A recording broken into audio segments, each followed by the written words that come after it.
A gente segue aqui falando sobre clima. Desta vez o tema é estiagem. A crise hídrica que afeta a região centro-sul do Brasil, a gente sempre vem mostrando aqui, tem atingido fortemente lavouras e criações. E a expectativa é de que vários setores sejam impactados, aí já estão sendo, com a falta de chuvas. E para falar sobre esse assunto, eu vou conversar agora com o coordenador de sustentabilidade da CNA, Confederação da Agricultura e Pecuária do Brasil, Nelson Ananias, que já está aqui conectado conosco. Muito bom dia, Nelson. Obrigada pela participação aqui no Jornal Terra Viva. Bom dia, Lilian. Bom dia a todos os produtores rurais e os outros que nos seguem aí. Muito bom, Nelson. Bom, a gente vem falando fortemente aí desses impactos, né, da crise hídrica no milho, que trouxe aí perda na produção, agora vem a geada confirmando isso também, né? Na prática, eu gostaria que você dissesse para a gente que práticas, na verdade, que os produtores podem adotar para enfrentar esse período seco, né? Agora que a gente começando o inverno aí, visto que a água é essencial em qualquer atividade. Bom, Lilian, talvez o que eu fale aqui seja um pouquinho óbvio, né? Mas o que o produtor rural, né? Qual o sistema que é mais indicado para as questões de combate ao risco climático, né, ao risco da falta de chuva, da questão da escassez, parece óbvio, né, mas a irrigação é o instrumento mais indicado para o combate desses períodos, né, em que a água de chuva ela não atende, a água da chuva ela não atende totalmente à necessidade das lavouras, né? A gente tem que lembrar que mais de 90% da água utilizada na produção agrícola, ela vem da chuva, né? Acho que a gente chama de água verde, né?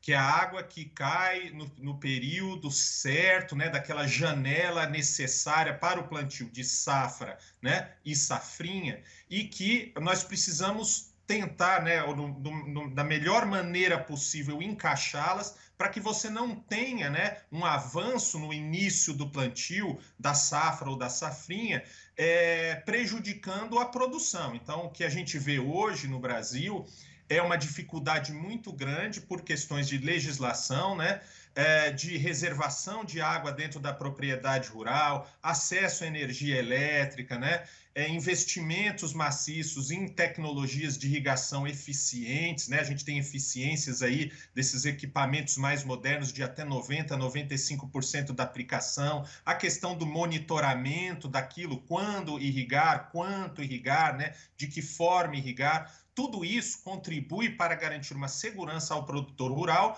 para passar por esses períodos de escassez. Certo, e a gente tem muito espaço ainda para crescer quando o assunto é irrigação, né? A gente tem ali Cristalina, os pivôs de irrigação que são referência, né, à região de Cristalina, mas em boa parte do país, como você disse, a gente acaba não utilizando ainda muita irrigação e tem espaço para crescer, né? Agora, o feijão paranaense, por exemplo, Nelson, ele usa a irrigação na terceira safra. Agora, com a falta dos recursos hídricos, a gente está vivendo aí uma crise hídrica também, né? Alguns produtores preferiram nem semear o grão, temendo não concluir o ciclo. No caso do feijão, o que o produtor pode adotar para ter aí um melhor aproveitamento da água? Bom, Lilian, primeiramente, a gente tem acompanhado aí, dentro das ações de monitoramento do governo a respeito da oferta desses recursos hídricos no período de estiagem, né? Nós estamos tendo uma reservação ainda que atende este ciclo de inverno, né? Esse ciclo, por exemplo, do feijão agora, que é um ciclo mais curto, né? E que exige aí uma quantidade de água um pouco menor pelo tamanho do ciclo, né? Da cultura, né? A previsão dada pelo Conselho Nacional de Recursos Hídricos, né, discutida no Conselho Nacional de Recursos Hídricos e referendada aí pela Agência Nacional de Águas, é que não haverá restrição, a previsão é de que não haverá restrição das outorgas de água para irrigação. Então, o produtor ele pode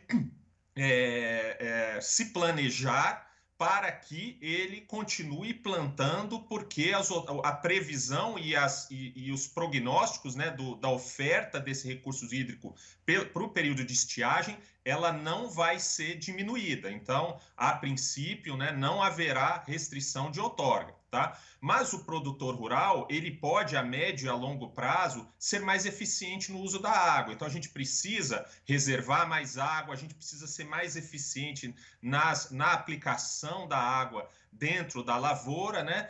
E que esta água, ela reservada dentro da propriedade rural, ela não serve só para irrigação, ela para os usos múltiplos, para geração de energia, que a gente entende que também é muito importante, né? E para abastecimento humano, dessedentação animal, tudo aquilo que é previsto, né? Então, o produtor rural, a propriedade rural, num caso de período de ações de escassez como esse, ela surge como solução para os próximos eventos. Importante isso que você falou, né? Apesar da gente viver esse período de escassez, não deve faltar água, não vai faltar água, mas tem a questão do custo com energia, né, Nelson? A elevação da bandeira tarifária aí que deve refletir no campo de que forma e de que forma também que o produtor pode aproveitar a energia de forma mais sustentável. Você já falou sobre essa eficiência que a gente deve ter, né? Como que fica a questão do custo? O custo de energia elétrica, a água para produzir energia elétrica, ela tem substituto. Então você pode substituir ela por termoelétricas, por energias renováveis, a um custo um pouco maior, né? Mas que é substituível. A água para a produção de alimentos, para a agricultura, ela é insubstituível. Se tira a água, não se produz, principalmente nesses períodos em que há um déficit de pluviosidade, né?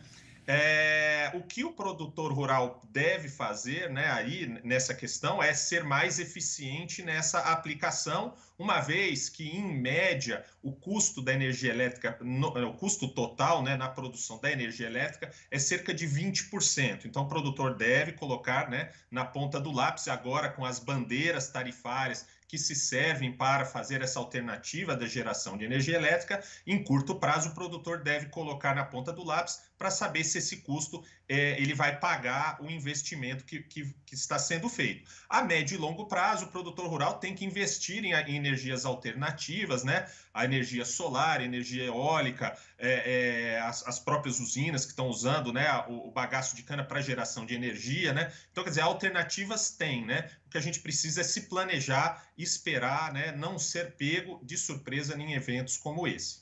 Perfeito, e um investimento aí que traz um retorno para o produtor, já que ele vai ter também menos perda na produção, né, Nelson? Muito obrigada pelas informações, muito bom tê-lo aqui conosco nesta manhã e até a próxima.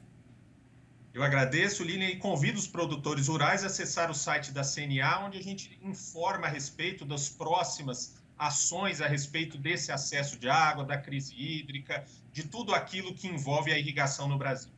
Excelente, importantíssimo nesse momento. Obrigada, um ótimo dia mais uma vez.